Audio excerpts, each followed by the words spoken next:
Hello, friends. I've been sitting here in front of my screen before I turned on the recording, really looking into the heart and mystery of the Easter holiday, the Easter allegory. And it's so deep, so rich, that I can't pretend to be able to offer much. Or if I were to, you take a look at how long the recording is and say, no, I don't have time for that. But here's my prayer. My prayer is that what I've just done for the last half hour of wonder about this mystery, of sitting before it, that you do that. You sit down as your way of honoring Easter. Maybe you have no desire to go to a church. Maybe you don't consider yourself religious. But this holiday is about the mystical awakening of consciousness and what it brings us to. Jesus didn't want to be crucified. He asks in Gethsemane, take this cup from me, take this destiny from me. There's no fun about being crucified. But how could he justify what he understood and what he knew? When Pontius Pilate asked him, are you the king of the Jews? He says, well, that's what you say. I'm not the king of anything, is probably what he was thinking.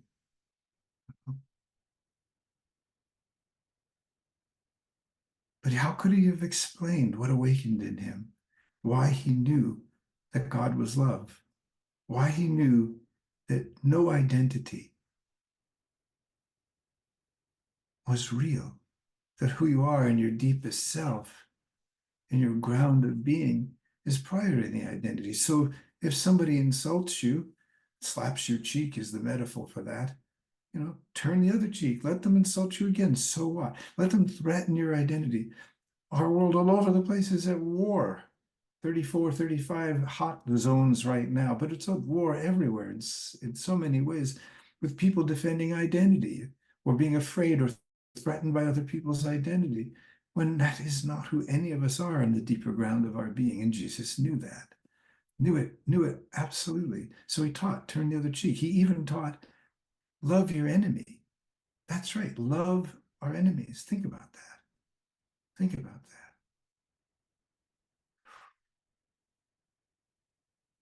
And he said, if your enemy carries you away, pray for them. Think about that if you were a hostage now, one of the Israeli hostages from the first day of the war that started in October, and you're still imprisoned there. Have you been able to pray for your imprisoners?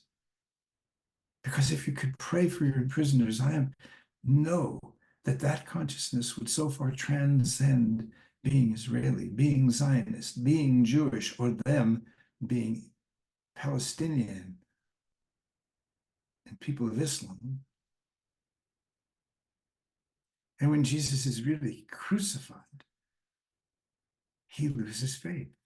He's so brought to the lowest point, and he says, why have you forsaken me? He can't find the energy that connected him to that ground in himself until he looked out at what was there, what had happened, he was brought to that moment of crucifixion, and he says, forgive them.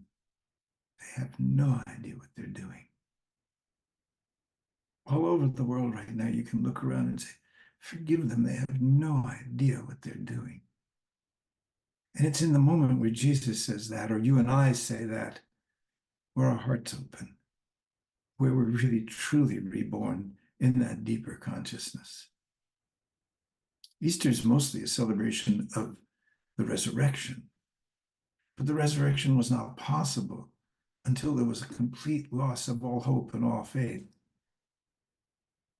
And then the gesture, not to ask God for something, not to want something for yourself. Why have you forsaken me? Take care of me, help me. No, forgive them. The gesture of generosity, the gesture of compassion, the gesture of understanding. That's what resurrects us. Giving understanding resurrects us. Looking and beholding how people are trapped in their identities, pro-Trump, against Trump, pro this, against that. It's endless, and there'll never be any peace that way, ever. and forever we'll be saying, forgive them, they know not what they do. Mother Nature might be saying that to us right now, even though she'll rebuild life on this planet in the next million years, regardless of what we do. Forgive them, they know not what they do. They're cutting down the forests so they can feed their children by raising cattle. Of course, human beings, we all want to take care of ourselves. Me, me, me. Every one of us has that aspect until that deeper awakening inside of you. Forgive them. They know not what they do. Forgive us. We know not what we do. Sit down for a little while. Think of this allegory. What would it be for that Christ consciousness to awaken in you? And suddenly you're stripped of identity because you don't need it.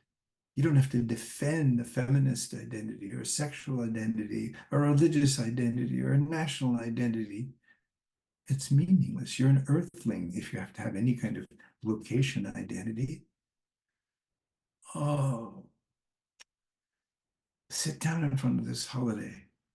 The resurrection. The resurrection comes when your heart opens. It comes when you care about others, when your prayer is for others to find their way to themselves, to find their way to living a life of caring for others, not just their own. It's easy to care for your own, Jesus said. Don't just care for your own. That's ordinary. It's mundane. God doesn't care about you caring for your own unless you can care for others the same way. That's what the transcendent asks. That's what the divine asks. We're so possessive, so territorial, so narrow. In this holiday, we just see, take some time. Don't be mundane. Don't be insignificant. Don't be trivial. Ponder this, wonder about it. Find the truth of it for yourself. There are great minds, great hearts that have talked of this and thought of this. You can read them. Maybe you have a priest or a minister who would, a rabbi who would take the time to honor this holiday. But it won't matter until it's yours, till it's really yours, in the unknowing of it. If you want to be resurrected, are you willing to be crucified?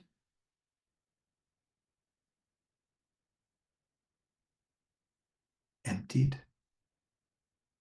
Absolutely emptied. To be not seen in any of the ways that you imagine yourself should be seen.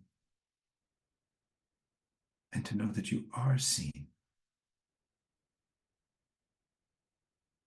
by something much deeper. It's a powerful holiday.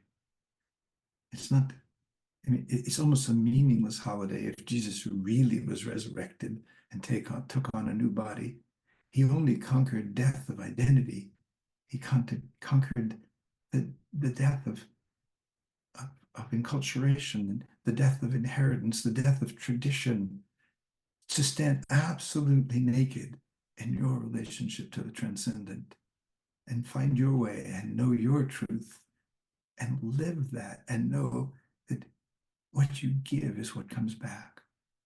You don't pray to God, you invite God into you.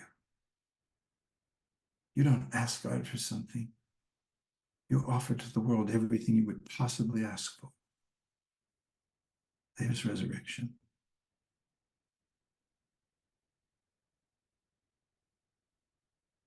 May this holiday touch your heart in some deep, profound way. We all live in front of mystery, the mystery of our own self-destructive ignorance.